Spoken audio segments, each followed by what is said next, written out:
માંડવી તાલુકા panchayat hall ખાતે તાલુકા પંચાયત પ્રમુખ તરીકે શારદાબેન વસાવા તથા ઉપપ્રમુખ તરીકે રીતેશભાઈ ચૌધરીની નિમણૂક કરાઈ। માંડવી તાલુકા પંચાયત હોલ ખાતે આજરોજ માંડવી તાલુકા પંચાયતની સામાન્ય સભા યોજવામાં આવી હતી। તેમાં ભારતીય જનતા પાર્ટીના પ્રદેશની ગાઈડલાઈન અનુસાર પ્રમુખ ઉપપ્રમુખની વરણી મેન્ડેટ આપવામાં આવેલ હતા। આ મેન્ડેટ માંડવી તાલુકા ભાજપ પ્રભારી દિનેશભાઈ પટેલ દ્વારા વાંચન કરવામાં આવ્યું હતું। તેમાં પ્રમુખ તરીકે શારદાબેન કમલેશભાઈ વસાવા, ઉપપ્રમુખ તરીકે રીતેશભાઈ પ્રેમાભાઈ ચૌધરી તેમજ કારોબારી અધ્યક્ષ તરીકે જયંતિભાઈ બાબુભાઈ ચૌધરી, શાસક પક્ષના નેતા કમલેશભાઈ, જસવંતભાઈ ચૌધરી અને રણક તરીકે સુમિત્રાબેન વસાવાના નામોની જાહેરાત કરવામાં આવી હતી।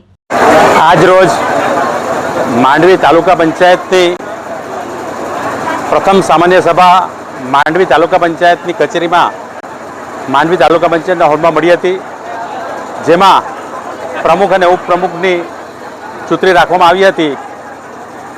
એ ચૂંટણીમાં ભારતીય જનતા પક્ષના તરફથી ઉમેદવાર તાલુકા પંચાયતના ઉમેદવાર તરીકે શારદાબેન કમલેશભાઈ વસાવા, જેઓ પ્રમુખ તરીકે અને ઉપપ્રમુખ તરીકે રીતેશભાઈ પ્રેમાભાઈ ચૌધરી, આ બંને પ્રમુખ અને ઉપપ્રમુખ તરીકે ચૂંટાયા હતા।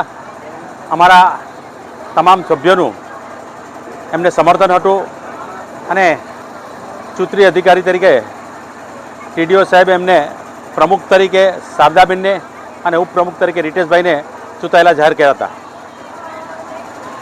જેને સૌ કાર્યકરોએ ઉમળકાભેર વધાવી લઈ ખૂબ અભિનંદન પાઠવ્યા હતા।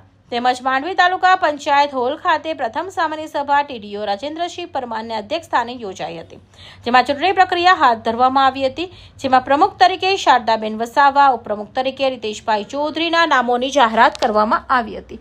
તેમજ આજરોજ પ્રમુખ, ઉપપ્રમુખ તથા તમામ હોદ્દેદારોએ પોતાના કાર્યભાર સંભાળ્યો હતો। આ પ્રસંગે સુરત જિલ્લા પંચાયતના સભ્ય નીરવભાઈ લાડ, માંડવી તાલુકા ભાજપ પ્રમુખ આશીષભાઈ ચૌધરી, મહામંત્રી છનાભાઈ ચૌધરી, હિતેશભાઈ ચૌધરી, કમલેશભાઈ ચૌધરી તેમજ મોટી સંખ્યામાં કાર્યકરો ઉપસ્થિત રહ્યા હતા। અમીરસિંહ ચૌહાણ, માંડવી।